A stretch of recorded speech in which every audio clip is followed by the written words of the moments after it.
यदि आप class 12th का स्टूडेंट हैं तो आज का क्लास आप सबके लिए बहुत ही इम्पोर्टेंट है, क्योंकि आज के क्लास में हम 50 वीवीआई ऑब्जेक्टिव लेकर आए हैं। यदि आप बोर्ड एग्जाम में एक अच्छा परसेंटेज लाना चाहते हैं तो इस वीडियो को शुरू से लेकर लास्ट तक जरूर देखिएगा। 1 नंबर का प्रश्न हमारे पास दिया गया है कि उसने कहा था शीर्षक कहानी में सूबेदारनी ने युद्ध भूमि में अपने पति और पुत्र को बचाने के लिए किससे कहा।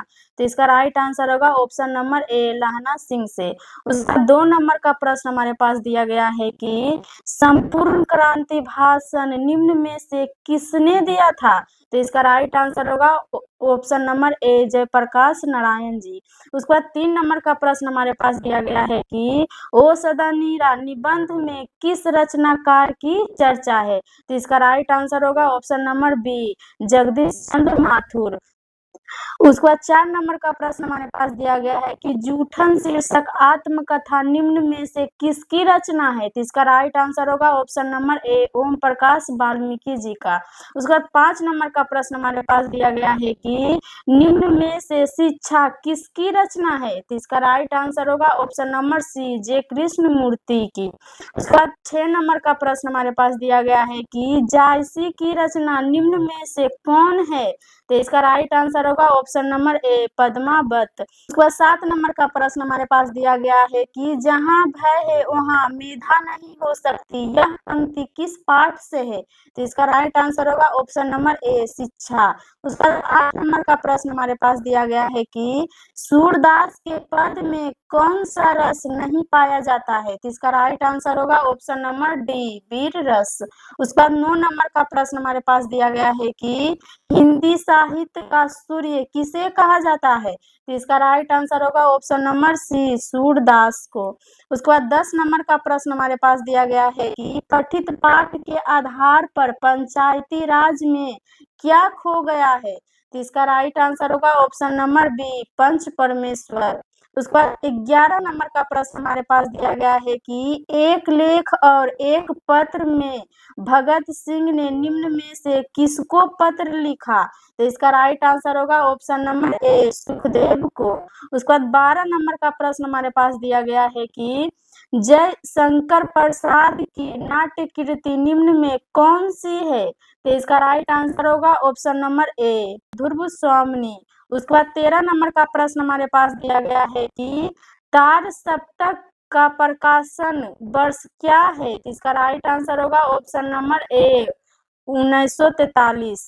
उसके बाद 14 नंबर का प्रश्न हमारे पास दिया गया है कि सुभद्रा कुमारी चौहान के पिता का नाम निम्न में से क्या है। तो इसका राइट आंसर होगा ऑप्शन नंबर ए ठाकुर राम सिंह। उसके बाद 15 नंबर का प्रश्न हमारे पास दिया गया है कि शेख सरिया पुरस्कार निम्न में से किनको मिला है। इसका राइट आंसर होगा ऑप्शन नंबर ए सुभद्रा कुमारी चौहान को। उसके बाद 16 नंबर का प्रश्न हमारे पास दिया गया है कि अर्धनारीश्वर हिंदी साहित्य की कौन सी विधा है।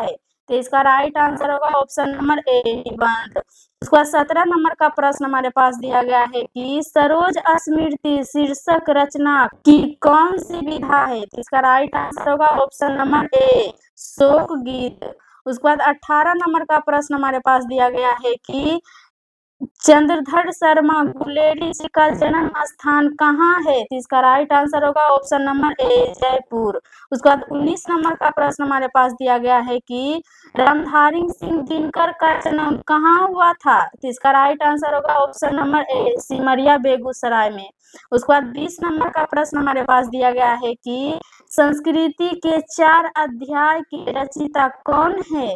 तो इसका राइट आंसर होगा option number C Ramdhari Singh Dinkar. उसके बाद 21 नंबर का प्रश्न हमारे पास दिया गया है कि अज्ञे जी का जन्म स्थान कहाँ है। तो इसका राइट आंसर होगा ऑप्शन नंबर ए कुशीनगर उत्तर प्रदेश। उसके बाद 22 नंबर का प्रश्न हमारे पास दिया गया है कि जगदीश चंद्र माथुर जी का जन्म कहाँ हुआ था।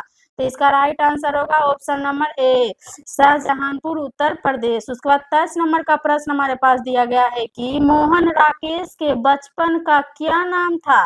तो इसका राइट आंसर होगा ऑप्शन नंबर ए मदन मोहन गुगलानी। उसके बाद 24 नंबर का प्रश्न हमारे पास दिया गया है कि रामधारी सिंह दिनकर को उनकी किस कृति पर भारतीय ज्ञानपीठ पुरस्कार मिला था।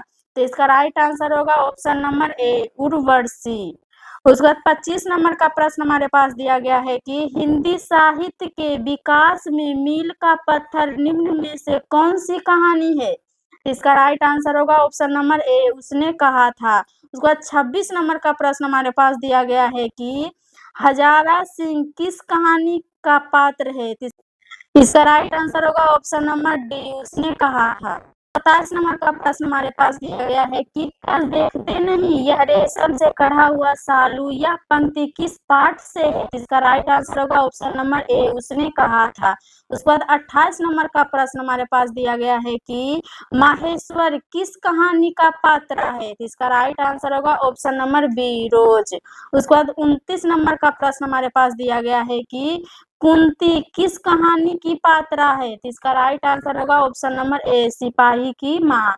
उसके बाद 30 नंबर का प्रश्न हमारे पास दिया गया है कि कविता के नए प्रतिमान के रचयिता कौन है? तो इसका राइट आंसर होगा ऑप्शन नंबर ए नामवर सिंह।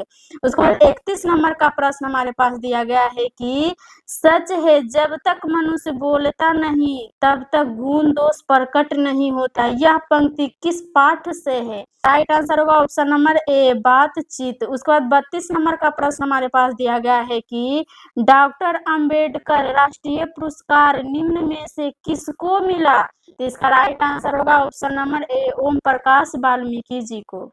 33 नंबर का प्रश्न हमारे पास दिया गया है कि इनसे यह ना कराओ भूखे रह लेंगे पर इन्हें इस गंदगी में ना घसीटो, यह पंक्ति किस पाठ से है? तो इसका राइट आंसर होगा ऑप्शन नंबर ए जूठन से। उसके बाद 34 नंबर का प्रश्न हमारे पास दिया गया है कि पंडित रम अवतार वैद और पिताजी किस कहानी के पात्र हैं? तो इसका राइट आंसर होगा ऑप्शन नंबर ए तिरिछ। उसके बाद 35 नंबर का प्रश्न हमारे पास दिया गया है कि जसवीर और जनशेर किस आत्मकथा के पात्र हैं? तो इसका राइट आंसर होगा ऑप्शन नंबर ए जूठन।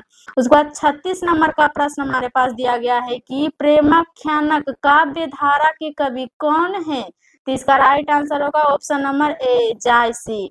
उसके बाद 37 नंबर का प्रश्न हमारे पास दिया गया है कि गाढ़ी प्रीति नैन जल भेई, यह पंक्ति किस शीर्षक कविता से है? तो इसका राइट आंसर होगा ऑप्शन नंबर ए करबक। बाद 38 नंबर का प्रश्न हमारे पास दिया गया है कि कली कराल दुकाल दारुन सब कुल भांति कुसाजू, यह पंक्ति किस शीर्षक से है? तो इसका राइट आंसर होगा ऑप्शन नंबर ए तुलसी के पद।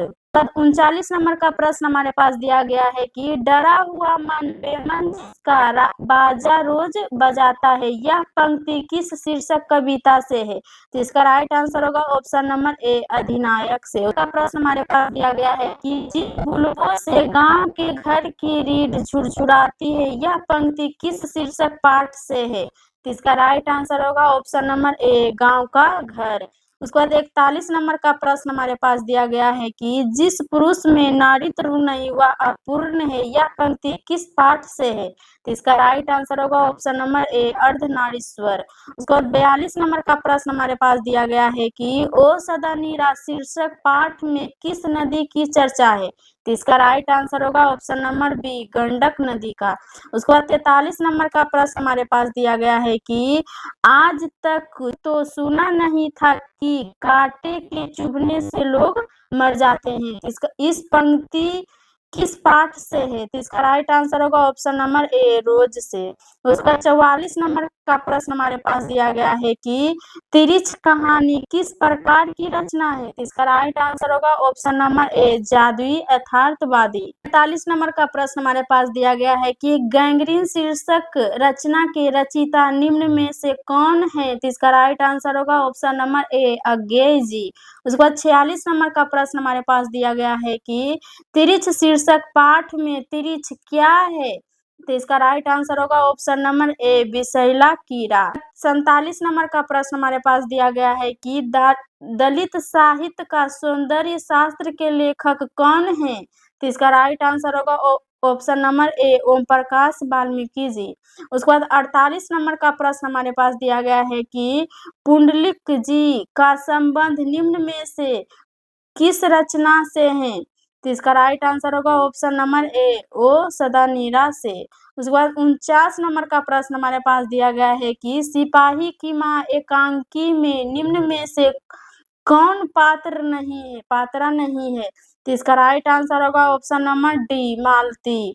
उसके बाद 50 नंबर का प्रश्न और सबसे लास्ट प्रश्न हमारे पास दिया गया है कि इन दिनों गांव में मरने वाले पशुओं को उठाने का काम भी चूहों के जिम्मे थे। यह पंक्ति किस पाठ से है।